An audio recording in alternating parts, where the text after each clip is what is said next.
Good evening. What unfolded inside the Capitol hearing room this past week was not politics as usual.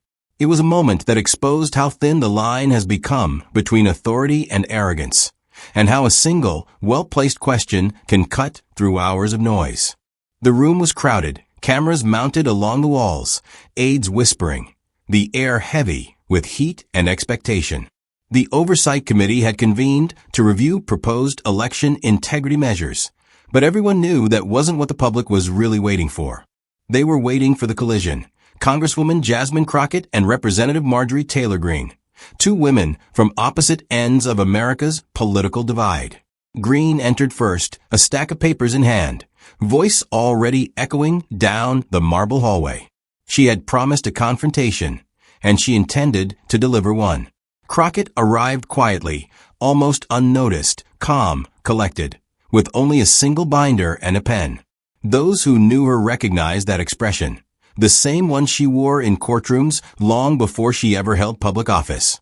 To her, noise was never the point. Precision was. The chairman struck the gavel once. The hearing began. Greene spoke first.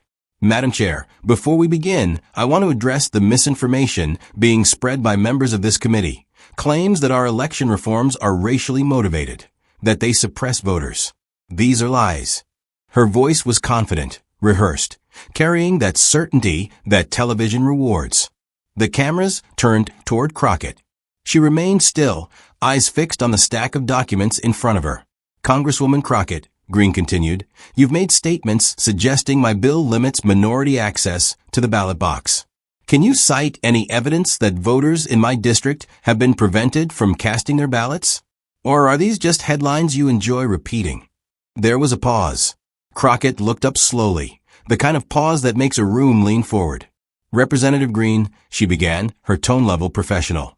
You've built an entire narrative around the idea that fraud runs unchecked in our elections. So before I answer, allow me to ask you something, and I'll be brief. Greene crossed her arms, confident. Go ahead. In the last 3 election cycles, in your home district, Crockett said, how many verified cases of in-person voter impersonation have been documented by your own state election commission? A long silence followed. The sound of a pen tapping somewhere near the stenographer's desk filled the void. Greene blinked, then looked toward her aides. I don't have that number in front of me, she said. That's all right, Crockett replied evenly. It's 0. A few quiet gasps rippled through the room. So when you talk about protecting integrity, Crockett continued, what you're really protecting is a theory, not a fact. And theories don't lose their votes. People do. Greene shifted in her seat. Are you implying that? I'm not implying anything. Crockett interrupted gently. I'm asking whether we legislate fear or whether we legislate evidence. The tension rose another notch. Older viewers at home could feel it, that slow tightening, the unmistakable sense that one person had just stepped into a truth larger than the room. The chairman tried to move on, but Greene insisted. These reforms are about security. You can't deny the need for stronger verification. Crockett nodded slightly. Security matters, she said. But so does proportion. You've proposed laws to fix a problem that doesn't statistically exist, while ignoring barriers that do. When seniors travel 10 miles to find an open polling station, when disabled veterans lose access because IDs expire, those aren't theories. Those are facts. Her tone never changed. It was the calm of a surgeon explaining what she'd just removed. Greene leaned closer to the microphone. You're twisting my words. My constituents want fair elections. So do mine, Crockett said. But fairness means access, not obstacle. You want tighter gates. I want equal doors. The crowd murmured again. Reporters scribbled furiously. Greene smirked, trying to regain footing. Sounds like you just don't want accountability. Crockett glanced down at her notes, then back up, steady as a metronome. Accountability, she repeated softly. All right, Representative, here's my question. She paused. Can you name one election in which your proposed law would have changed the outcome, without also reducing lawful participation? The question landed like a stone in still water. Greene stared. That's hypothetical. No, Crockett said, voice still calm. That's legislative consequence. No one spoke. The chairman looked at his clock. Greene shifted again, visibly frustrated. We're not here to debate philosophy, Greene snapped. We're here to stop fraud. Then show us fraud, Crockett replied, her voice rising only a shade. Name the precinct, name the voter, name the charge. Because until you can, the only fraud here is pretending this committee is fixing something that isn't broken. The hearing room broke into a low uproar, half shock, half applause before the gavel struck twice to restore order. Greene sat back, lips pressed in. She didn't respond. She couldn't. The cameras kept rolling. The gavel struck again, harder this time. Order. We'll take a 5-minute recess. But the room didn't move. The air didn't loosen. It was a kind of silence that carries a pulse of its own, a mixture of disbelief and awe. Marjorie Taylor Greene gathered her papers quickly, avoiding eye contact.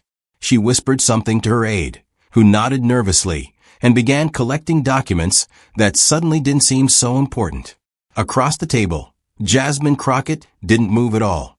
Her hands rested on the same folder she'd opened at the start of the hearing, calm, unhurried, like a chess player who already knew how the endgame would unfold.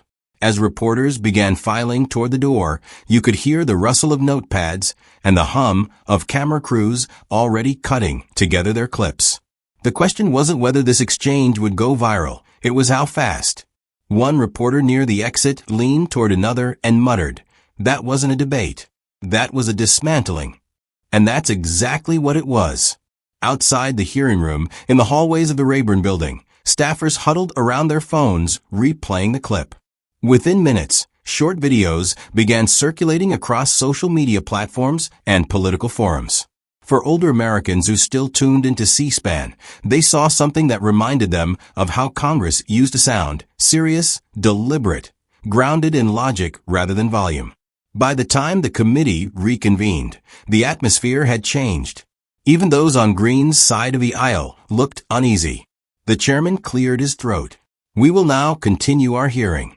Congresswoman Greene, you still have the floor." Greene adjusted her microphone, her tone noticeably softer than before. "Thank you, Mr. Chairman.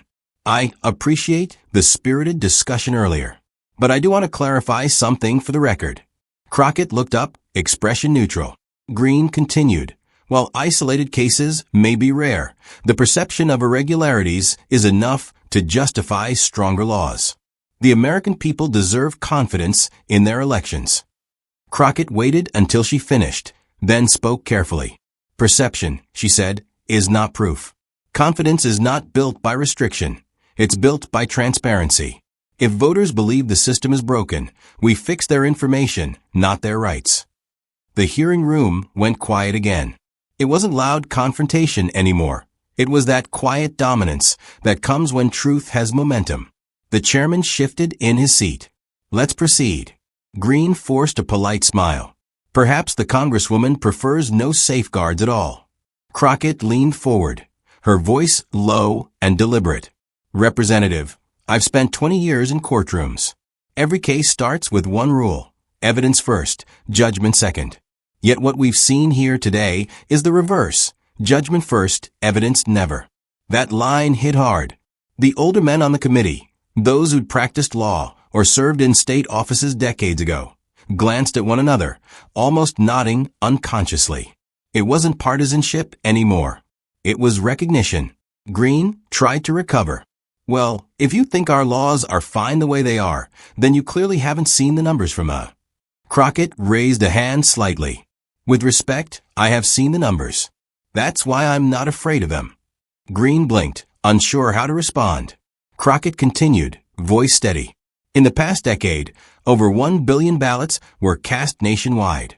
Out of those, less than 300 resulted in criminal convictions for voter fraud. That's a fraud rate of 0.00003%. So unless we plan to legislate math errors now, perhaps we can direct our energy to issues that actually exist." You could feel the temperature in the room shift again. Greene tried to interrupt, but the chairman motioned for her to wait. Crockett turned toward him slightly. Mr. Chairman, I'd like to submit these verified statistics into the record. He nodded slowly, without objection. A Republican member leaned back and whispered to a colleague, "She's running the floor now." Crockett wasn't finished. "Here's what troubles me," she said. "Every hour this committee spends debating imaginary fraud is an hour not spent fixing real problems. Crumbling polling sites, outdated machines, veterans waiting in line for hours because their IDs don't scan properly. I represent people who fought for this country, who paid their taxes, who followed every rule. And yet some of them are treated like suspects just for showing up to vote." Greene interjected sharply, "That's emotional manipulation." Crockett didn't even look up from her notes. "No, Representative. That's constituent testimony." That quiet line drew a wave of murmurs and even a few scattered claps before the gavel struck again. The chairman sighed. "Order, please. Let's maintain decorum." But decorum had already shifted. Jasmine Crockett wasn't reacting anymore. She was leading. By late afternoon, the video had made its way beyond Washington. Local radio stations picked it up. Talk shows quoted it. On YouTube, older viewers commented beneath reuploads. Finally, someone speaking like a lawyer, not a performer. It wasn't the shouting that caught them. It was the calm, the logic, the restraint. It reminded them of an era when arguments were built like bridges, brick by brick, not scream by scream. That night, major outlets ran headlines. Crockett freezes Greene with one question. Texas Democrat turns oversight hearing into masterclass in composure. On cable news, analysts replayed the moment when Greene fell silent. The footage looped, Crockett asking, "Can you name one election?" and Greene blinking, lips pressed, unable to answer. One senior political correspondent said it plainly. It wasn't about winning the argument. It was about exposing the difference between volume and value. The next morning, journalists caught Greene outside the Capitol steps. "Congresswoman, any comment on yesterday's exchange?" one shouted. Greene smiled tightly. "I stand by my concerns about election integrity. That's all." Then she walked briskly toward her car, declining further questions. Minutes later, Crockett emerged. A reporter asked, "Congresswoman, what made you respond the way you did?" She paused, straightened her papers, and said softly, "Because the truth deserves calm delivery. Shouting doesn't make it stronger. Evidence does." It was an answer that older Americans appreciated. Not defiant, not boastful, just steady. It carried the kind of confidence that comes only from preparation, and from a deep sense that right doesn't need to raise its voice to be heard. By evening, op-eds appeared across the spectrum. One conservative columnist admitted, Crockett proved that a quiet mind can dismantle a loud argument. A liberal paper called her exchange a study in patience and precision. And the next day, pollsters noted something unexpected, a measurable bump in approval ratings for congressional hearings of all things. Americans, weary of chaos, had finally seen composure win around. In the following week, Greene tried to shift the narrative, issuing a statement about protecting election confidence. But it was too late. The internet had moved on to a different kind of conversation. Clips of Crockett's calm questioning became sound bites in classrooms, law podcasts, and civic forums. Retired teachers replayed the hearing for their students. Veterans shared it in group chats with a single comment, "That's how you hold your ground." What made it spread wasn't partisanship. It was satisfaction. The satisfaction of watching arrogance meet restraint, noise meet facts, and power meet poise. And perhaps that's what this hearing will be remembered for. Not as another clash of ideology, but as a rare demonstration that control itself can be power. When the dust settled, Crockett was asked again what she thought of the attention. She smiled faintly. "I didn't silence anyone," she said. "I just let the facts do it for me." That answer was short, unadorned, and it summed up everything older viewers admired. Because in a time when everyone's shouting silence, when earned sounds a lot like truth,